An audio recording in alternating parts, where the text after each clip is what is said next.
ata që kanë, por edhe të tjera. Në fakt, Sokol, traktati për ndalimin e testeve bërthamore është një nga shtyllat e sigurisë ndërkombëtare, ashtu si e dim, por megjithëse Shtetet e Bashkuara të Amerikës nuk e kanë ratifikuar zyrtarisht. Pyetja lind nëse SBA-ja do të rifillojë testimet, a rrezikon të minojë themelet e marrëveshjeve globale për mos përhapjen e këtyre armëve bërthamore dhe të nxjisë edhe vende të tjera pra të ndjekin të njëjtin shembull si SBA. Po, kjo aty na drejton neve, por duhet të thënë edhe kjo që tashmë marrëveshjet ndërkombëtare apo institucionet ndërkombëtare, sidomos të 2-3 vitet e fundit, biles më shumë se 3-4 vite po bëhen me luftën e Ukrainës, tregojnë që nuk janë efikase, nuk e kanë funksionimin e tyre siç e kanë pasur të paktën para 10-15 viteve. Pra, janë ato marrëveshje, dikush e ka firmos dhe dikush nuk e ka firmos, por gjithsesi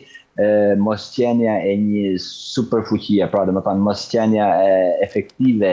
e qëndrim, domethënë për të krijuar një paqe të qëndrueshme në mbar globin nga Kombet e Bashkuara, kjo normalisht që lën disa qoshe anash, pra siç është Amerika, Rusia,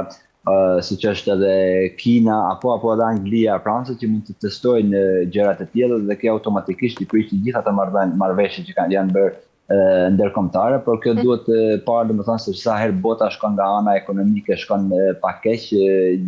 rritjen tensionet e luftës, kur kemi pasur shumë mirë në fund të viteve 50, 60, 80, por edhe atë kur kurzuar komunizmi.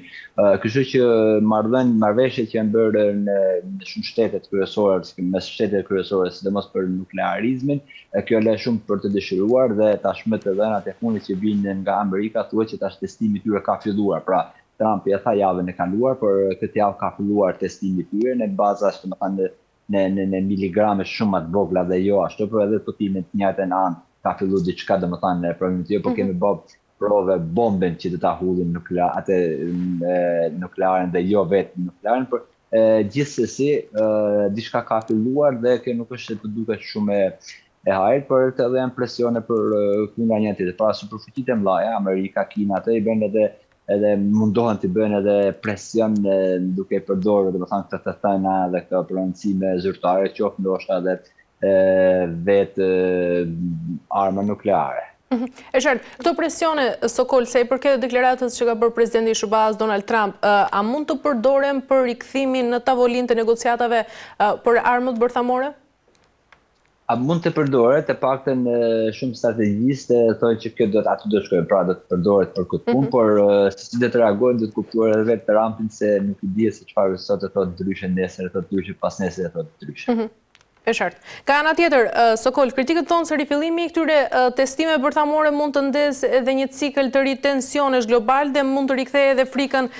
e viteve të luftës së ftohtë. A është kjo një lëvizje, Sokol, e menduar për të rikthyer frikën e instrumentit politik? Po, kjo është e menduar, nëse referohen për shembull fiks para 5 vite kur ishim në kohën e pandemisë, do të krijuar një frikë, pra aty domethënë janë pothuajse të gjitha me paramendime, pavarësisht se si i emërtojmë dhe si shprehen në publik apo se si nxjerrin në teatr ajo e shkruar, por gjithsesi janë ajo frika, pra dhe pika kryesore këtyre përdorimit këtyre testimeve, po mendoj që kjo është tanit për paktën, por do të shohim se dimri është i ftohtë në shumë kontinente të botës dhe nëse referohemi domethënë në Amerikës direkt pas tyne fjalimeve të ashpra për testimin e këtyre armëve për të treguar fuqinë e vet, kemi edhe prononcime krejt të tjera, ku thot për Argjentinën, ku thot për Sudanin, ku thot për Nigerinë, për tjera që për ndërhyrje të tjera, pra kjo tregon që i sebepi i tyre domethënë është ajo për të krijuar atë frikën reale tek populli, pra domethënë tek opinioni mbar botëror. E qartë. Mirë, Sokol, nga ana tjetër Trump ka thënë se ka urdhëruar Departamentin e Luftës të përgatitet për aksione ushtarake në Nigeri. Kjo ndërkaq ngre dhe pyetjen themelore për kufit e kompetencave prezenciale dhe për procedurat ligjore. Nga këndvështrimi i së drejtës ndërkombëtare, Sokol, dhe të ligjit amerikan, çfarë autoriteti ka presidenti për të urdhëruar sulme jashtë vendit pa miratimin e Kongresit? Apo për të shpallur një luftë nuk e ka, domethënë, e drejta amerikane, pra ligji amerikan nuk e ka ashtu, po dhe ligji ndërkombëtar nuk e ka ashtu, domethënë do të marrë vendime. Edhe Amerika do të marrë vendimin e vetë të Senatit amerikan, po ashtu edhe Kombet e Bashkuara, por në fakt disa pika kryesore të ligjit amerikan dhe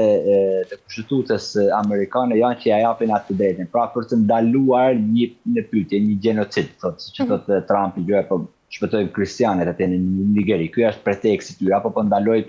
ato në ndecet që janë të mbushur me drogë të atyre që po përfuten në Amerikë, pra e ka një të drejtë, pastaj konsolidimi i saj do të më kaluar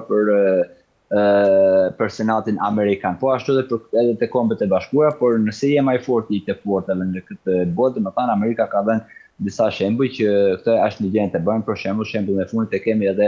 sulmin me dysha që bëri në Iran, pra që i bombardoi centralet nukleare të Iranit dhe edhe ai nuk mund ta bënte, domethënë normalisht, pa okej në Senatos, por ai ligji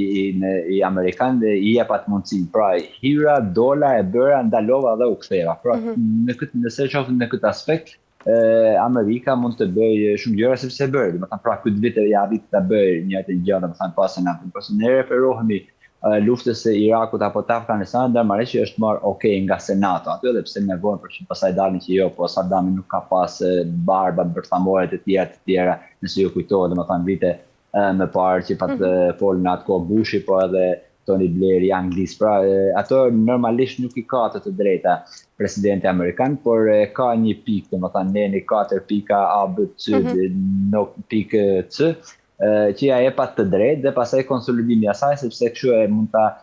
bindi edhe Senato, që ishte një gjë shumë e rrezikshme, domethënë nuklearizmi, për shembull, që ndolli në Iran, edhe ne e anulluam, domethënë pra ne e fshime nga rruzi tokës dhe nëse kërkohet një hyrje, normalisht edhe Senati amerikan do të japin okej. E qartë, në fakt, si pritet të ndikojë dhe pezullimi i ndihmës amerikane Sokol në kapacitetin e Nigerisë për të luftuar kështu grupet ekstremiste dhe nga ana tjetër,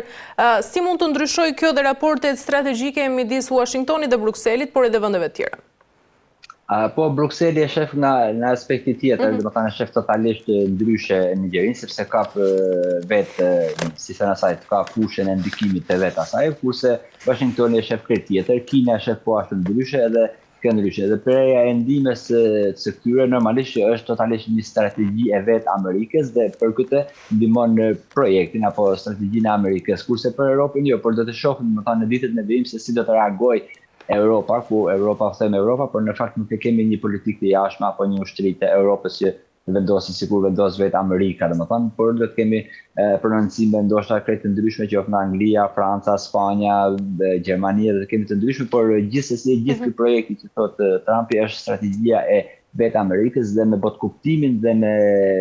si thënë asaj, me interesin totalisht të Washingtonit dhe jo të vendeve të tjera, pra të Europës apo të tjera. Këtu mund të kemi një krizje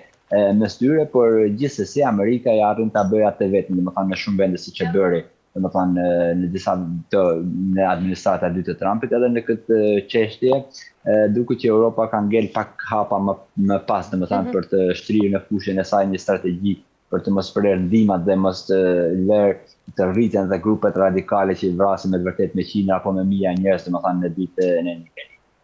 E qartë, mirë Sokol, për të mbyllur pyetja e fundit, deklarata e Trumpit përshkruan dhunën si kasapan mbi të krishterët, ndërsa nga ana tjetër të dhënat lokale dhe analizat tregojnë se aktorët dhe shkaqjet janë të ndryshme, pra dhe shpesh përfshin këtu konflikte pronësie, etnie dhe kriminaliteti. Pyetja është se sa i saktë është portreti i dhunës që presidenti i SBA Donald Trump bën në komunikimin publik dhe rrezikon kjo nga ana tjetër për shkallëzimin e tensioneve fetare. Apo kjo ndikon, automatikisht ndikon në përshkallëzimin e luftës ndërfetare, grupeve radikale, radikalizon edhe shumë grupe dhe lindet e grupe të tjera. Në fakt kjo është mundësia që bëhet atë që krijohet vetë nga situata, por do të thënë kjo që prononcimet të tjera të Trumpit nuk është se kanë realitetin e zonës, pa realitetin e fushës, siç e dimë, domethënë shumë mirë që e ka pasur gjithë bota, domethënë edhe në Gaza, për shembull, një të gjatë listë Trumpit, por bëhet fjalë që kanë vdekur mbi 70.000 njerëz, domethënë fëmijë, gra e fleq, pra nuk është realiteti i Trumpit ai që thotë Trumpi në Gaza, pra edhe në Nigeri e njëjta gjë ndodh, ai që thotë Trumpi thotë për të bindur, se duhet harruar, domethënë që pas në mos gaboj pas 11 muaj kemi edhe zgjedhjen në Senatin Amerikan, kështu që Trumpi mundohet për të mbrojtur votën e saj dhe për të bindur, domethënë sepse dihet që është në krahun e evangelistëve dhe pra për të shpëtuar të krishterët, por siç e thatë pak më parë, janë probleme pronash, janë probleme krejt